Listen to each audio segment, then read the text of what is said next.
I'm going to explain to you something you should know when you're starting Star Row. Now, there's a beginner warp banner. This is effectively the banner that you get right at the start of the game. A banner is just your rate up effect. Now, the reason this is a beginner banner is not only do you get 20% discount on a set of 10, but at 50 times total on the banner, that is when the guarantee is. Now, you can guarantee to get at least one of them within the 50. So if you are thinking about rerolling, making new accounts to get the beginning like free pose over and over and over again, just listen to this next part because this is the important part. These are your heroes that are going to be available.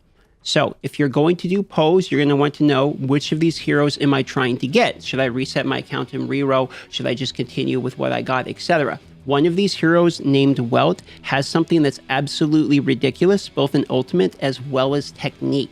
Now, the reason techniques are important is this happens as you're entering the battle. What is the technique we're going to be talking about today, and why is this so important? Well, check this out. If I actually show this one to you and I scroll down here, what you're going to see is after using Welt's technique, create a dimension that lasts for 15 seconds. Enemy in this dimension have their movement speed reduced by 50%. After entering battle with enemies in the dimension, there is a 100% chance to imprison the enemies for one turn.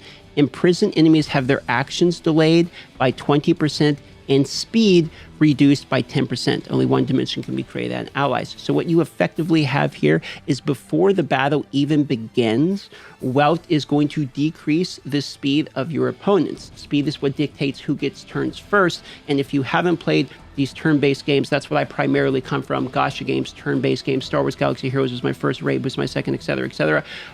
Turn-based and speed-based manipulation is very often the pinnacle in terms of utility effects you can get on a hero. So not only that, but it doesn't kind of end there. Now, if you continue to scroll down, I'm going to put it up here so you can see it. This is the ultimate ability, okay? So the ultimate deals imaginary damage equal to 90% to all enemies. And there's a 100% chance for enemies hit by this ability to be imprisoned for one turn. Imprisoned enemies have their actions delayed and movement speed delayed. So once again, what we have is another movement speed related deduction. So he has the imprison effect, which is actually quite strong because of the turn-based scenario of the game. Who actually gets to go first is going to get a pretty massive advantage. Just like white in chess has a higher win rate than black, they get the first move. It is the same in any game that is turn-based.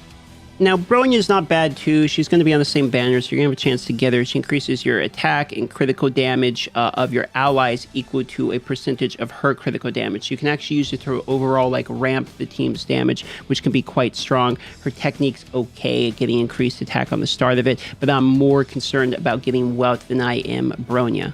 You can also get Yang King, which is interesting because he has a bonus critical rate on his ultimate as well as bonus critical damage if he has Soul Steel Sync activated. What's interesting is his techniques and sort of talents here also give him additional critical rate as well as critical damage. So this is sort of a single target type of person, and he has a very good above 50% HP damage. So he deals 30% more damage for 2 turns for enemies who are above 50% as well if you use his technique to get into there. So this is a single target nuker. So if you're concerned about getting single target nuking type of damage, he is arguably a decent hero as well. I still believe Welt is what you want to aim for.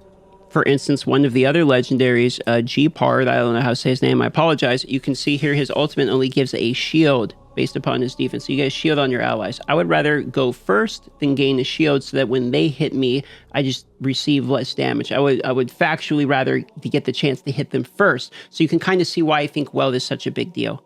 Now, that doesn't necessarily mean that the other heroes are bad. I'm sure we're going to be using these other heroes as well. I think Clara looks kind of cool, for instance, and there's other heroes in that pool that are good. But if you're wanting my opinion on what to aim for, Welt is the only hero in the game that has that imprison ability that can be activated at the start of the turn. There's only one other hero that even has a movement speed type of manipulation at all, which is Asta. And if you look at Asta, it's her ultimate, so you have to have the energy for it and increase the speed of all allies by a flat amount for 2 turns. So I would definitely rather have at the beginning of the game have their movement speed reduced. That way they have less of an opportunity to go the very first turn. Then I would rather wait for her to get her turn and then have an increased movement speed buff for the later turns. All of the best heroes in the previous games I've played that were turn-based gachas like this are pretty much all heroes that somehow manipulate turn meter, movement speed, speed percentage, anything around turn bases, anything that typically determines when the turns are made. So for that reason, if you're wanting to know when you're starting the game out and you're doing your beginner rows, basically on your beginner warp banner, what hero to target, my answer for you today would be Welt. If you want more information, consider subscribing or come by the live streams, which will be pinned below.